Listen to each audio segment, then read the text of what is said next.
Masa aku perasan, cermin muka kat bilik sewa usang aku tu sebenarnya cermin dua arah. Two-way mirror. Cermin dua arah tu apa maksudnya, guys? Maksudnya apa, guys?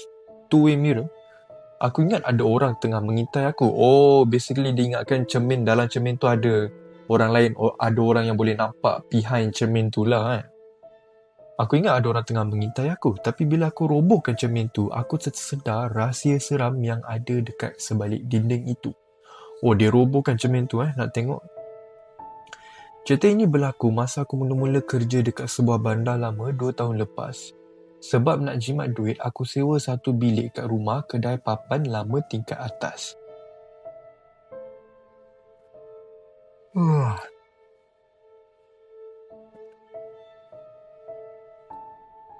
Bilik tu murah gila, cuma 150 sebulan. Tuan rumah cuma pesan satu benda masa bagi kunci. Jangan usik cermin besar dekat dinding bilik itu. Okay.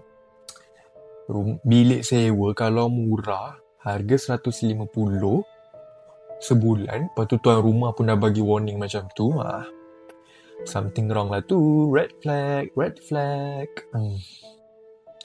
Cermin tu cermin muka jenis bingkai kayu lama yang dah melekat dekat dinding batu. Okay. Not creepy at all. Masa mula-mula duduk, aku rasa tak ada apa-apa. Tapi bila masuk minggu kedua, aku mula rasa uncomfortable. Every time aku tidur atau tukar baju, aku rasa macam ada mata yang tengah pandang aku. Tepat dari dalam cermin tu. Sudah. Satu malam ni, jam 3 pagi, aku terbangun. Sebab terdengar bunyi ketak. Bunyi tu pelan je. Tapi sangat jelas macam ada orang tengah mengetuk permukaan kaca dari arah belakang cermin tu guna kuku. Oh. So dia dengar bunyi ketak gitu. Aku terus terduduk dekat katil, peluh dingin mula keluar. Aku memberanikan diri, aku buka flashlight phone dan buat ujian cermin biasa.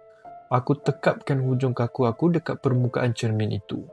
Kalau cermin biasa, akan ada gap, jarak antara kuku kita dengan bayangan. Oh, macam tu cara kita check.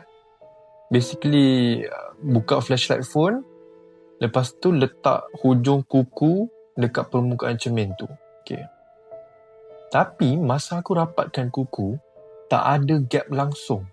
Kuku aku menyentuh terus bayangan dalam cermin itu. Oh, so basically kalau ada gap, maksudnya itu cermin biasa. Tapi kalau tak ada gap antara kita punya kuku dengan bayang-bayang cermin itu, maksudnya itu